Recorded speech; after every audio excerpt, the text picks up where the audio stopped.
என்ன சொல்லி கொடுக்கிறது? நான்காவது முக்கியமான ஒரு பாடம், suffering is evidence of the clash between good and evil. நீதிக்கும் அநீதிக்கும் இடையே உள்ள போராட்டத்தை பாடுகள் வழியாக உணர்கிறோம். எழுதுங்கள். நீதிக்கும் அநீதிக்கும் இடையே உள்ள போராட்டத்தை பாடுகள் வழியாக உணர்கிறோம்.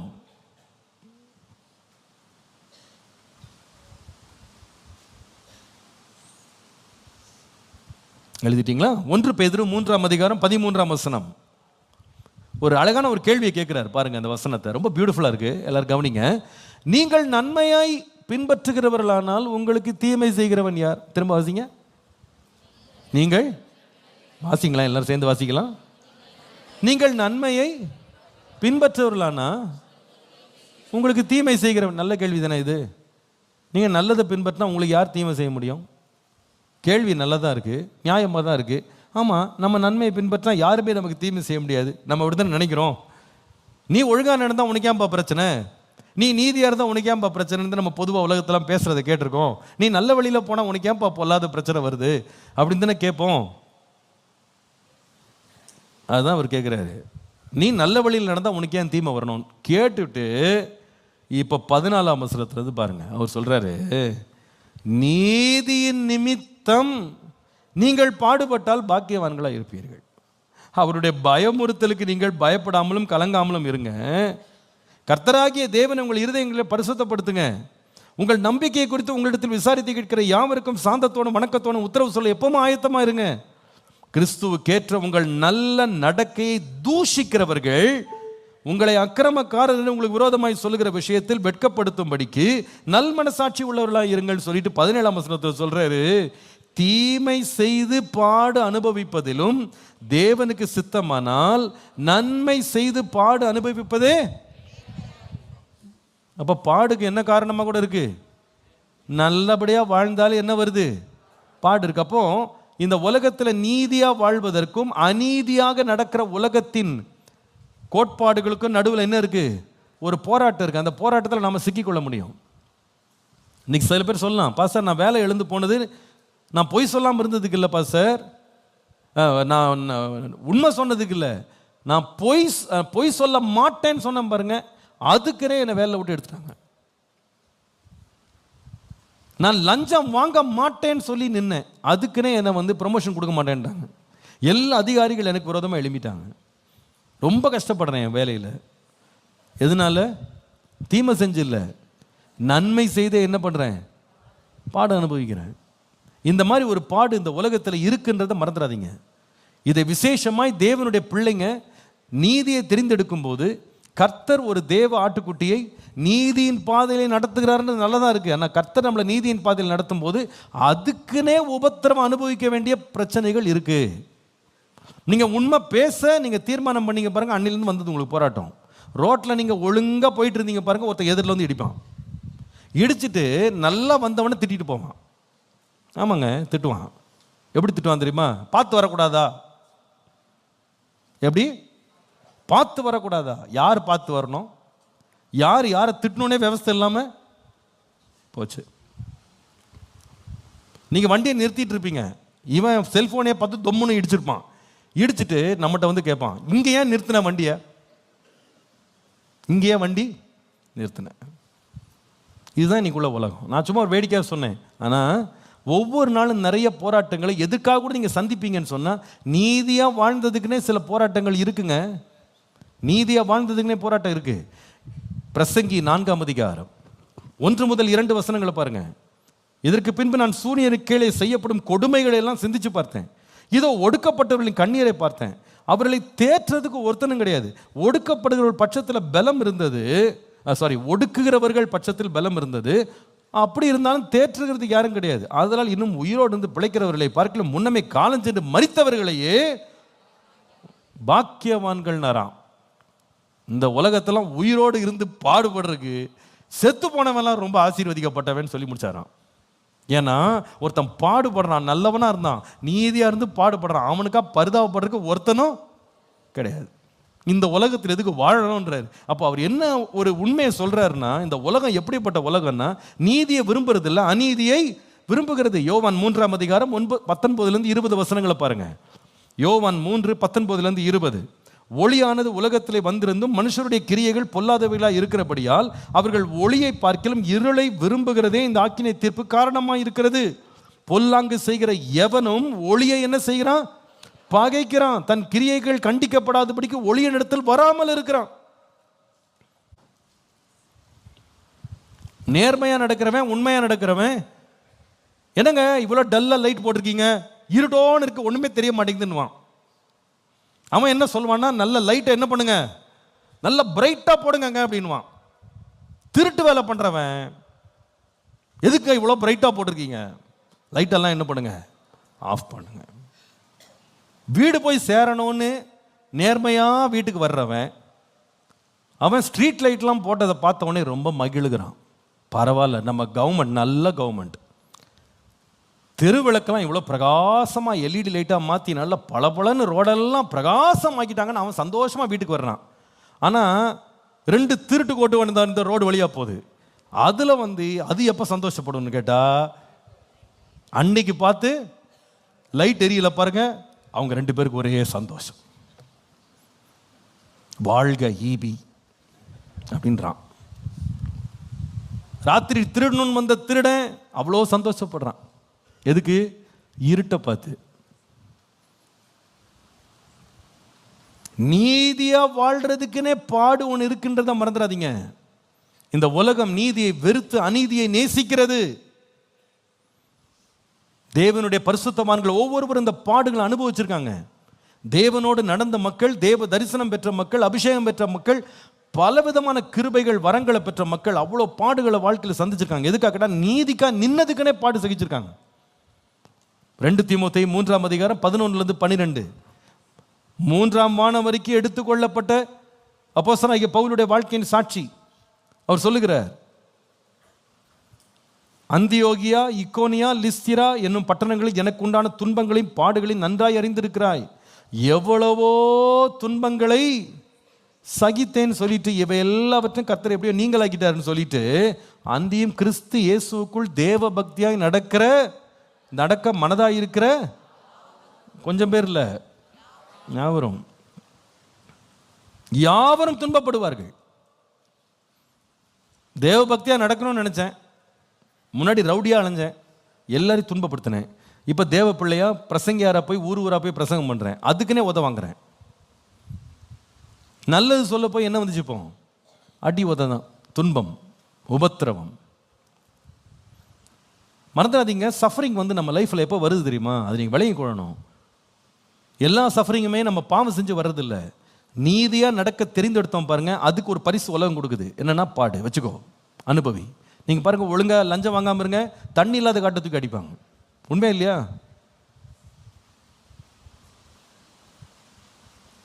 நீங்கள் உண்மையை பேசி பாருங்க, ப்ரொமோஷனை கட் பண்ணிடுவாங்க, இன்க்ரிமெண்ட்டை கட் பண்ணுவாங்க, எல்லாம் ஒன்றா சேர்ந்து கேங் பண்ணி மொட்டை கடிதம் போடுவாங்க, உங்களுக்கு விரோதமாக கம்ப்ளைண்ட் எழுப்புவாங்க, உங்கள் கேங்லேருந்து தூக்கணும்னு நினைப்பாங்க. அப்போ நீங்கள் ஒன்றை மறந்துங்களுங்க, இந்த பாடுகளை பார்த்து நான் பயப்படக்கூடாது. நீதியாக வாழ்ந்ததுனால நாம் படுகிற துன்பங்கள் என்பது வேதம் நமக்கு ஏற்கனவே போதித்த ஒரு காரியம். அல்லேலூயா. சரி, 5வது எழுதுங்க, முக்கியமான ஒரு அழகான ஒரு சத்தியம். Suffering gives us an opportunity to experience the comfort and companionship of Jesus. Suffering gives us an opportunity to experience the comfort and companionship of Jesus himself. தேவனுடைய நெருக்கத்தையும் ஆறுதலையும் பாடுகள் வழியாக உணர்கிறோம் அல்லது அனுபவிக்கிறோம். தேவனுடைய நெருக்கத்தையும் ஆறுதலையும் பாடுகள் வழியாக தான் அனுபவிக்கிறோம். இது கொஞ்சம் புரிந்து கொள்ற கஷ்டமான ஒரு காரியம், ஆனால் இதுதான் உண்மை. Only by suffering sometimes we experience the comfort and the closeness of Jesus Christ. லூக்கா 9ஆம் அதிகாரம் 23ஆம் வசனத்தில் இயேசு சொல்லுகிறார், ஒருவன் என்னை பின்பற்றி வர விரும்பினால் அவன் தன்னை தான் வெறுத்து தன் சிலுவையை அனுதினமும் எடுத்துக்கொண்டு என்னை பின்பற்ற கடமை. எதை தூக்கிட்டு வரணும்? இயேசுவை பின்பற்ற நினைக்கிறவங்களாம் சிலுவை தூக்கிட்டு வரணும். சிலுவை வந்து அலங்கார சின்னமாக இன்னைக்கு இருக்கிறது, ஆனால் அது பாடுகளின் ஐக்கியம் என்பதை நம்ம படிக்கிறோம். அன்றைக்கு கொடுக்கப்பட்ட அவமானத்தின் சின்னம், மரணத்தின் சின்னம், வேதனையின் சின்னம், அதை சுமந்துட்டு என் பின்னால் பண்ணுற. இது என்ன நமக்கு சொல்லுகிறதுனா, இயேசுவை ஒருத்தன் பின்பற்றா அப்படின்னா அவனுக்கு சிலுவை கொடுக்கப்படுது. ஆனால் மறந்துடாதீங்க, அந்த சிலுவையை சுமந்துட்டு அவன் நடக்கும்போது முன்னால் யார் போகிறான்னா இயேசு போகிறார். ஒரு ஆமீன் சொல்லுங்கள். அவர் ரொம்ப நெருக்கமாக நம்ம அந்த நேரத்தில் அனுபவிக்கிறோம். நம்முடைய உபத்திரவங்கள் நடுவில், பாடுகள் நடுவில் இயேசுவின் பிரசன்னத்தையும் ஆறுதலையும் ரொம்ப நெருக்கமாக அனுபவிக்கிறோம். 2 கொரிந்தியர் 1 முதல் 5 வசனங்களை பாருங்கள். நமது கர்த்தராகிய இயேசு கிறிஸ்துவின் பிதாவாகிய தேவனும் இரக்கங்களின் பிதாவும் சகலவிதமான ஆறுதலின் தேவனுமாய் இருக்கிறவருக்கு ஸ்தோத்திரம். தேவனால் எங்களுக்கு அருளப்படுகிற ஆறுதலினாலே எந்த உபத்திரவத்திலையும் அகப்படுகிறவர்களுக்கு நாங்கள் ஆறுதல் செய்ய திராணி உள்ளவர்களாகும்படி எங்களுக்கு வரும் சகல உபத்திரவங்களிலேயும் அவரே எங்களுக்கு, அந்த வார்த்தையை திரும்ப சொல்லுங்க, யார் செய்கிறார்? அவரே. எங்களுக்கு வருகிற ஆறுதல்கள், எங்களுக்கு வருகிற உபத்திரவங்கள், போராட்டங்கள்ல இயேசுவே எங்களுக்கு ஆறுதல் செய்கிறார். பிதாவாகிய தேவனே எங்களுக்கு ஆறுதல் செய்கிறார். எவ்வளவு அருமையாக இருக்கிறது. The more you suffer, the more you are comforted. The more you feel close to Jesus. எவ்வளவு அதிகமாக நம்ம பாடு செய்கிறோமோ, நொறுங்குண்ட இருதயம் உள்ளவர்களுக்கு கர்த்தர் சமீபமாக இருக்கிறார்.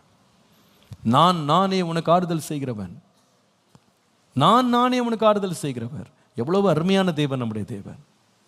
கண்ணீரின் பள்ளத்தாக்கை உருவ நடந்த நீரூற்றாக்கி கொள்ளும்போது கர்த்தர் நம்ம கூடவே வருகிறார். மரண இருளின் பள்ளத்தாக்கிலே நான் நடந்தாலும் பொல்லாப்புக்கு பயப்படேன். தேவரீர் எங்க இருக்கிறீங்க? தூரமா இல்லை, என் கூட இருக்கிறீர். ஆம், நம்முடைய வாழ்க்கையில் நம்ம அனுபவிக்கிற அநேக பாடுகள் நடுவில் தான் இயேசுவின் பிரசன்னத்தை நாம் ரொம்ப நெருக்கமாக உணர்கிற அனுபவங்கள் நமக்கு உண்டாகிறது. நான் எத்தனையோ பாடு அனுபவிக்கிற பரிசுத்தவான்களை போய் பார்த்துருக்கிறேன். வியாதி படுக்கையில் இருக்கிறவங்களை பார்த்துருக்கிறேன். எத்தனையோ முறை பலவிதமான போராட்டங்களை சந்திக்கிற மக்களை பார்த்துருக்கேன். அவங்கள போய் நான் சில காரியங்களை கேட்கும்போது அவங்க சொல்லுவாங்க, நான் இதுவரைக்கும் என் ஆண்டவர் இப்படி நான் ருசிச்சதே கிடையாது. அவருடைய அன்பு, அவருடைய பிரசன்னம், அவருடைய இன்ப சமூகத்தை நான் தனிமையில் ரொம்ப ருசிக்கிறேன். அவருடைய நினைவுகளால் நான் நிறைஞ்சிருக்கேன். ஒரு பக்கம் உடம்புல பயங்கர பிரச்சனைகள், ஆனால் கர்த்தரோடு இருக்கிற அந்த நெருக்கம் இந்த நேரத்தில் நான் ரொம்ப உணர்றேன். I've gone so closer to the Lord. தேவன் அண்டை இவைகளெல்லாம் என்னை ரொம்ப நெருங்கி சேர பண்ணுது. அது உண்மை, அது உண்மை. பாடுபடுகிறவர்கள் அநேகர் அவங்க விசுவாசத்தில் பலம் கொண்டதை நான் பார்த்துருக்கேன். எப்படி நீங்கள் இப்படி நிற்கிறீங்க அப்படின்னு கேட்டால், இல்லைப்பா சார், நான் முன்னாடி கூட அவ்வளோ ஃபெய்த்தில் இவ்வளோ ஸ்ட்ராங்காக இருக்க மாட்டேன், ஆனால் இப்போ இந்த பலவீனத்தில் இருக்கும்போது என்னமோ ஒரு தேவ பலன் என் மேலே இருக்குது. அவ்வளோ தைரியமாக நான் பேச முடியுது, அவ்வளோ தைரியமாக நான் நிற்க முடியுது, விசுவாசத்தில் ஸ்ட்ராங்காக இருக்கிறேன், நான் மனசில் பயம் இல்லாமல் இருக்கேன். இந்த பாடுகள் வரும்போது எனக்கு மற்ற கவலைகளெல்லாம் விட்டுட்டு ஆண்டவரண்ட சேரணுன்ற ஒரு எண்ணம் எனக்குள்ளே வந்திருக்கு. தேவனுடைய நெருக்கத்தை நான் உணர்றேன், அவருடைய பிரசன்னத்தை நான் ருசிக்கிறேன். இது அநேகர் சொல்கிறத நான் கேட்டிருக்கேன். இது உண்மை. பாடுகளின் வழியை, பாடுகளின் ஊடாக நம்ம கடந்து செல்லும்போது தேவனுடைய நெருக்கத்தையும் அவருடைய அன்பையும் நம்ம அதிகமாக ருசிக்கிறோம். எப்படி ஒரு குழந்தை வந்து உடம்பு சரியில்லாமல் வீட்டில் படுத்துருச்சுன்னா அந்த பிள்ளை பக்கத்துலேயே அப்பா அம்மா நிற்கிறாங்க பார்த்தீங்களா? அப்பா ஒரு முறை வேடிக்கை ஒரு முறை காரியம் சொன்னாங்க. ஒரு முறை ஒரு குழந்தை வந்து ஒரு வீட்டில் 2 பிள்ளைங்க இருந்தாங்க. அதில் மூத்த பிள்ளை வந்து உடம்பு சரியில்லாமல் வந்து படுத்துக்கிட்டா. அப்போது அந்த பிள்ளைக்கு வந்து எல்லா உபசரணை செஞ்சிட்ருக்காங்க. 2வது பிள்ளை ஸ்கூலுக்கு போனோம். அன்னைக்கு ஸ்கூலுக்கு போக மாட்டேன்னு பக்கத்தில் இன்னொரு பெட்டில் அது படுத்துக்கிச்சு.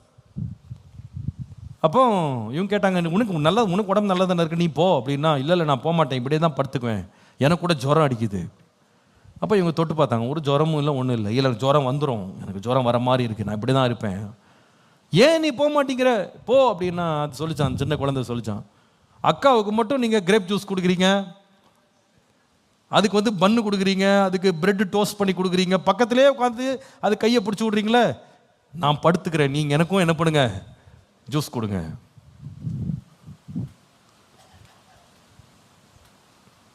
பாடுபடும் போது தான் ஒரு பிள்ளையின் பக்கத்தில் அப்பா அம்மா வந்து உட்காடுறாங்க, அதை விசாரிக்கிறாங்க, கவனிக்கிறாங்க. அநேக வழியில் சொல்வது லகுவாக இருக்குது, ஆனால் அந்த பாடு வழியாக போகிறவங்க சொல்லுவாங்க, pastor, I feel the sweet presence of Jesus in my life. இது வரைக்கும் நான் வேறு ஏதோ நான் யோசிச்சுட்டு இருந்தேன் பாஸ்டர், இந்த நாட்கள் நான் தனிமையில் அப்படி உட்காந்துருக்கும் போது, வேதனையில் இருக்கும்போது என் கண்ணீரின் பள்ளத்தாக்கில் ஆண்டவர் என்னோடு கூட வர்றாரு. அவரை நெருங்கி நான் அனுபவிச்சுட்டு இருக்கேன்.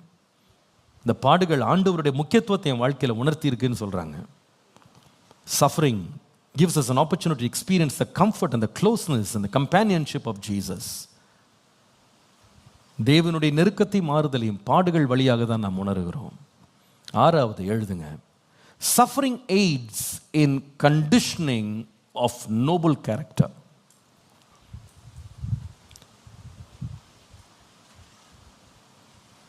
உத்தம குணத்தை கட்டி எழுப்புவதற்கு பாடுகள் உதவி செய்கிறது. உத்தம குணத்தை கட்டி எழுப்புவதற்கு பாடுகள் உதவி செய்கிறது. யாக்கோபு 1:2-4.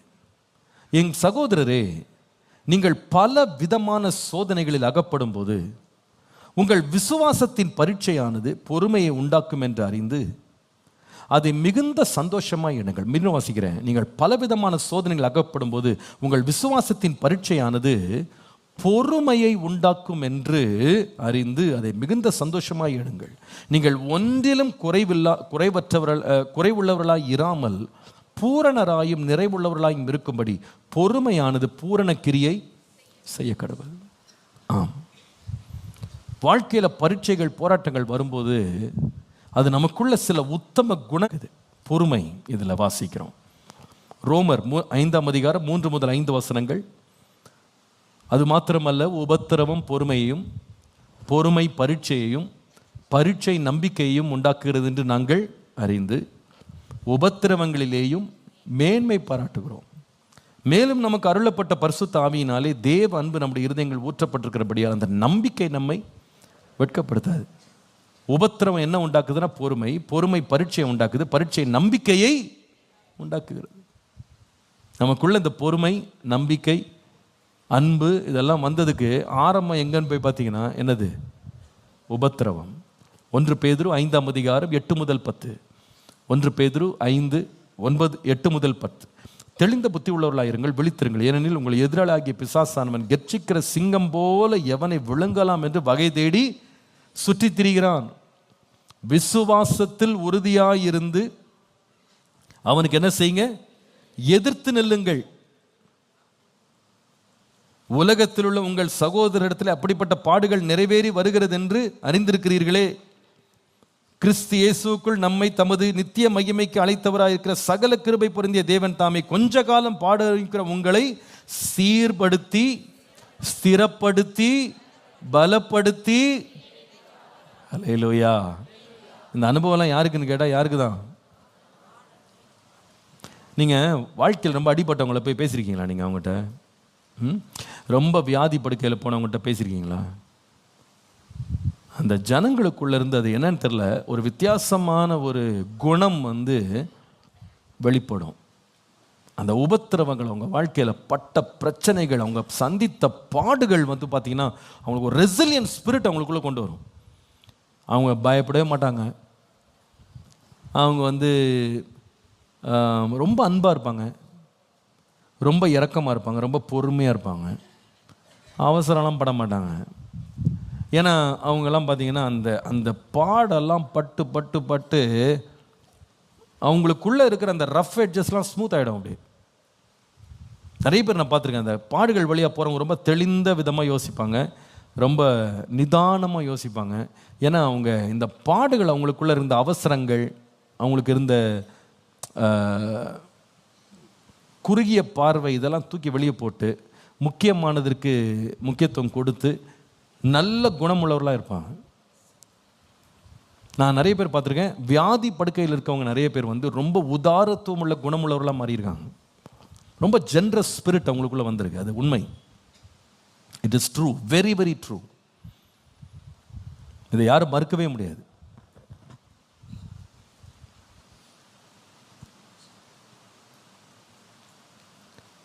என்னுடைய தகப்பனரை நான் பார்த்துருக்கேன். 2 years 2.5 years அவங்க படுக்கையில் இருந்தபோது நல்ல குணமுள்ள ஒரு மனுஷன்தான், அது சந்தேகமே இல்லை. But we saw a very beautiful person in his bed. அவர் படுக்கையில் இருக்கும்போது அவருடைய குணங்கள் வந்து எவ்வளவோ வந்து ஃபைன் டியூன் ஆச்சு அப்படின்றத நான் பார்த்தேன்.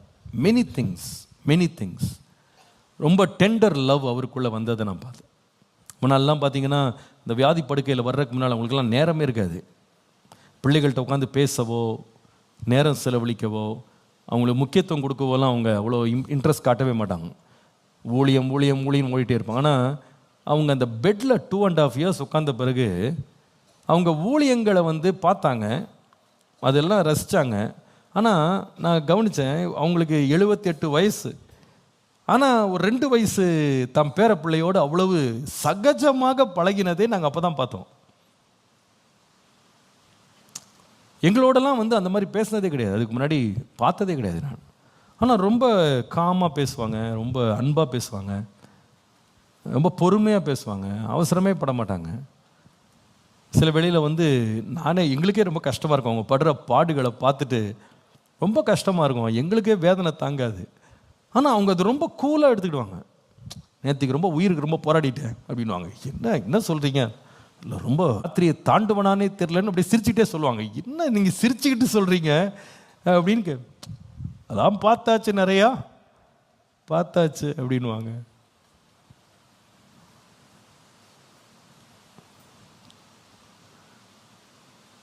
நான் சொல்கிறது உங்களுக்கு விளங்குதா என்னன்னு தெரியல, உண்மையா இல்லையா? சமீபத்தில் ஒரு சகோதரி மரிச்சிட்டாங்க. 2 மாதம் ஹாஸ்பிட்டலில் இருந்தாங்க, ரொம்ப கஷ்டப்பட்டாங்க. அவங்க மரணத்துக்கு பின்பாக அவங்களுடைய சகோதரி சொல்கிறாங்க, அவங்க மரிக்கிற நேரம் வந்துருச்சு பக்கத்தில். 2 months கஷ்டப்பட்டாங்க ஹாஸ்பிட்டலில். ஏராளமான லட்சங்கள் அவங்களுக்கு செலவாச்சு, எல்லாம் குடும்பம் தான் செலவு பண்ணாங்க. ஆனால் மரிக்கிறதுக்கு முன்னாடி அவங்க சகோதரியை கூப்பிட்டு, ஏம்மா இந்த பொண்ணு ரூமை நல்லா க்ளீன் பண்ணியிருக்கா, எது ஆஸ்பத்திரியில், நீ அவளுக்கு இவ்வளோ காசு கொடுத்துரு. இந்த தம்பி என் கூடயே இருந்தான், ரொம்ப உதவி செஞ்சான், அவனுக்கு ஒரு 1 லட்ச ரூபா கொடுத்துரு. இவங்களுக்கு வந்து இந்த கிஃப்ட் வாங்கி கொடுத்துரு. இவங்க என்ன இது, நம்ம எவ்வளோ செலவழிச்சிட்டு இருக்கோம், ஆனால் அந்த அம்மாவுக்கு அதெல்லாம் பெருசாக தெரில. தன்னை பார்த்துக்கிட்டவங்க, கவனிச்சுக்கிட்டவங்க, அவங்க மேலே ஒரு விசேஷித்த அன்பு வந்தது. இது பாடுபடாதவங்க எப்படி இருப்பாங்கன்னா, இது உன் கடமை தானே, காசு கொடுக்குறவங்களுக்கு இது நீ சம்பளம் வாங்கி தானே செய்கிற, செஞ்சால் என்ன உனக்கு, காசு வாங்கி தானே, அப்படி தான் நமக்கு தோணும். ஆனால் கஷ்டப்படுறவன் பாருங்கள், அந்த வழியாக போகிறவனுக்கு இல்லை காசு பெருசாகவே தெரியாது. அதெல்லாம் ஒன்றும் கிடையாது, நீ கொடு, காசு எடுத்து கொடு. எவ்வளோ கட்டுற, லட்சமாக கட்டுற ஆஸ்பத்திரிக்கு, இந்த வந்தவங்களுக்கு என்ன பண்ணு, ஒரு 5000 ரூபா கொடு, என்ன கேட்டால் போயிடுவேன், கொடு, நேராக கொடுத்துரு அவங்ககிட்ட. இந்த குணம்லாம் எப்போ வருது தெரியுமாங்க, நம்ம ரொம்ப நெருக்கப்பட்டவங்க வச்சுக்கிடுங்களேன். நான் தான் அடிமுறை பார்த்துருக்கேன், வாழ்க்கை ரொம்ப அடிப்பட்டவங்க வந்து ரொம்ப தாராளமாக இருப்பாங்க. அவங்க பண ஆசை, பொருள் ஆசை இதெல்லாம் ரொம்ப வச்சுக்கிட மாட்டாங்க. லைஃப் வந்து ரொம்ப மோஸ்ட்லி அவங்க ரொம்ப பியூரிஃபைடாக நான் பார்த்துருக்கேன். அவங்கள ரொம்ப நிதானமாக, பொறுமையாக, அன்பாக, தாழ்மையாக, எதை பற்றி பெருமைப்படாமல். பாடுகள் ஒரு மனுஷனுடைய வாழ்க்கை அப்படியே சுத்திகரிக்குது, அவனுடைய குணங்களை உத்தம குணமமாய் மாற்றுகிறது. நம்ம பாடுகளை நிறைய ரொம்ப பொல்லாதுன்னு நினைக்கிறோம், பட் பாடுகள் போல் நம்ம லைஃப்பை வந்து உடைக்கிற அனுபவம் வேறு ஒன்றுமே கிடையாது, நம்மளை சுத்திகரிக்கிற அனுபவம் வேறு ஒன்றுமே கிடையாது. உண்மை. ஒரு மனுஷன் எந்த வழியில் அவன் கஷ்டப்பட்டு வந்தான் பாருங்க, அந்த கஷ்டத்தை புரிஞ்சுக்கிட்டான்னு வச்சுக்கிடுங்களேன், அந்த கஷ்டப்படுறவங்களை எல்லாருக்கும் ரொம்ப ரொம்ப தன்மையாக நடந்துவிடுவான். நீங்கள் அதை வந்து ஸ்கூலில் வச்சு பாடம் சொல்லி நீங்கள் அவங்களெல்லாம் நீங்கள் மாற்றவே முடியாது. அந்த வாழ்க்கையின் கஷ்டங்களே அவங்கள என்னவா மாற்றிடுது, அப்படியே ஸ்மூத் பண்ணிடுது, அவங்கள அப்படியே அழகாக ஷேப் பண்ணிடுவோம். நான் சொல்கிறது உண்மைன்றவங்களாம் அவர் ஆமீன்னு சொல்லுங்கள். உண்மை. ஏன்னா தேவ் டேஸ்டட் இட். அவங்க அந்த பிரச்சனையை அவங்க கடந்து போனதுனால அந்த பாடுபடுறவங்க, பிரச்சனைப்படுறவங்களெல்லாம் பார்த்து ரொம்ப மனதுருக்கமாக இருப்பாங்க. கடைசியாக 7வது, பாடுகள் நமக்கு சொல்லிக் கொடுக்குற உண்மை, sufferings make us realize that we are not the citizens of this world. Sufferings make us realize that we are not the citizens of this world. இந்த உலகம் நமக்கு சொந்தமல்ல என்பதை பாடுகள் நமக்கு உணர்த்துகிறது. இது ரொம்ப முக்கியமான குறிப்பு. இந்த உலகம் நமக்கு சொந்தமானது அல்ல என்பதை பாடுகள் நமக்கு உணர்த்துகிறது. 1 பேதுரு 2 அதிகாரம் 11 அப்போஸ்தலனாகிய பேதுரு எழுதுறாரு, அந்நியர்களும் பரதேசிகளுமாய் இருக்கிற நீங்கள் ஆத்மாவுக்கு விரோதமாய் போர் செய்கிற மாம்ச இச்சைகளை விட்டு விலகுங்க. யார் நீங்க? அந்நியர்களும். சத்தமா சொல்லுங்க, சொல்ல மாட்டீங்க, பயமா இருக்கோ? அந்நியர்களும் பரதேசிகளுமாய் இருக்கிற நீங்கள் உங்கள் ஆத்துமாக்களுக்கு விரோதமாய் போர் செய்கிற மாம்ச இச்சைகளை விட்டு விலகுங்க. எபிரேயர் 13:14 நிலையான நகரம் நமக்கு இங்கே இல்லை, வரப்போகிறதையே நாடி தேடுகிறோம். ரோமர் 8:18 மடமடன் எழுதுங்க, வீட்டில் போய் எல்லாம் வாசித்து பாருங்க. ரோமர் 8:18 அதனால் இக்காலத்து பாடுகள் இனி நம்மிடத்தில் வெளிப்படும் மகிமைக்கு ஒப்பிடத்தக்கவைகள் அல்லவென்று எண்ணுகிறேன். இனிமே நமக்குள்ள ஒரு மகிமை வெளிப்பட போகுது, அதுக்கு இந்த பாடுகள்லாம் ஒப்பனை செய்யவே முடியாது. 2 கொரிந்தியர் 4:17 2 கொரிந்தியர் 4:17 மேலும் காணப்படுகிறவைகளை அல்ல காணப்படாதவைகளை நோக்கி இருக்கிற நமக்கு அதி சீக்கிரத்தில் நீங்கும் லேசான நம்முடைய உபத்திரவம் மிகவும் அதிகமான நித்திய கன மகிமையை உண்டாக்குகிறது. இங்க என்ன நமக்கு சொல்லுது அப்படின்னு கேட்டா, நாம ஒவ்வொரு விஷயத்துல, நான் சொன்ன பாருங்க, எல்லாரும் கவனிச்சுங்க. இப்போ சரீரத்தில் பாடு, வேற என்ன பாடு? இமோஷனலா உணர்வு ரீதியாக நம்ம படுற பாடுகள் வேற, மன ரீதியாக நமக்கு வர்ற பாடு வேற, பண ரீதியாக வர்ற பாடு வேற, உறவுகளில் வர்ற பாடு, இன்னும் ஆவிக்குரிய பாடு, நிறைய பாடுகள் இந்த உலகத்தில். ஏசு சொன்னார், இந்த உலகத்தில் உங்களுக்கு என்ன இருக்கு? உபத்திரவம் இருக்கிறது என்று சொன்னார். அது நமக்கு என்ன சொல்லுது தெரியுமா? ஏசு சொன்னார், இந்த உலகத்தில் உபத்திரவம் இருக்கு. ஏன் தெரியுமா? நீ இந்த உலகத்திற்குரியவன் அல்ல. You don't belong to this world. அதனால தான் உனக்கு பிரச்சனை. இது உன் கண்ட்ரி கிடையாது, உன்னுடைய கண்ட்ரி வந்து இது கிடையாது. உன்னுடைய சிட்டிசன்ஷிப் எங்கே இருக்குன்னா இன் ஹெவன், பரலோகத்தில் இருக்கு. ஒவ்வொரு முறை நம்ம பாட அனுபவிக்கிறது ஒன்று நம்ம கண்டுபிடிக்கிறோம், this world is not my home. இந்த உலகம் என் வீடு இல்லை, வரப்போகிறதை நாடி தேடுகிறேன். ஒவ்வொரு முறை நம்ம லைஃப்பில் வந்து ரொம்ப கஷ்டப்படும் போது, குறைவுகளை சந்திக்கும் போது, ஏமாற்றங்களை சந்திக்கும் போது, வேதனைகளை சந்திக்கும் போது, நம்ம இருதயத்தில் சொல்லணும், எங்கள் அப்பா வீட்டுக்கு போகிறக்கா நான் காத்துக்கிட்டு இருக்கேன். அங்கே துன்பமும் இல்லை, கண்ணீரும் இல்லை, துயரம் இல்லை, கண்ணீர் யாவையும் கர்த்தர் துடைப்பார். ஹல்லேலூயா. இந்த பாடுக்கு ஒரு முடிவு இருக்கு. ஒரு நாள் இயேசு மத்திய ஆகியத்தில் தோன்றுவார். நம்மை ஒரு நாள் அவர் ஏற்றுக்கொள்வார். நான் வடிக்கிற எல்லா கண்ணீருக்கும் ஆண்டவர் ஒரு முடிவை வைத்திருக்கிறார். அந்த வீட்டில் எனக்கு நித்திய பேரானந்தம் உண்டு. இந்த பாடுகளெல்லாம் பார்க்கும்போது நமக்கு என்ன நம்பிக்கை வருது தெரியுமா? ஆண்டவரே, இவ்வளோ கஷ்டப்படுறேன் நான், ஆனால் ஒரு நாள் எனக்கு ஒரு முடிவு இருக்குது. உம்மை சந்திக்கும் போது வேதனை இல்லாத ஒரு இடத்தை நீர் ஆயத்தம் பண்ணி இருக்கிறீர் என்ற விசுவாசத்தோடு இந்த ஓட்டத்தில் பொறுமையாக ஓடுறேன். ஆண்டவரே, நீங்கள் நினச்சிடாதீங்க இந்த பாடுகள் முடிவில்லாத பாடுன்னு கிடையாது. கிறிஸ்துவுக்காக பாடுபட்டால் நிறைவான பாக்கியத்தை கர்த்தர் வைத்திருக்கிறார். அவர் நமக்கு ஆயத்தம் பண்ணி வைத்திருக்கிற நன்மை, அவர் ஆயத்தம் பண்ணி வைத்திருக்கிற ஆசீர்வாதங்கள் இன்றைக்கு நாம் அனுபவிக்கிற உபத்திரவங்களுக்கு ஒப்பிடவே முடியாது. நம்முடைய உபத்திரவம் மிகவும் அதிகமான நித்திய கன மகிமையை உண்டாக்குகிறது.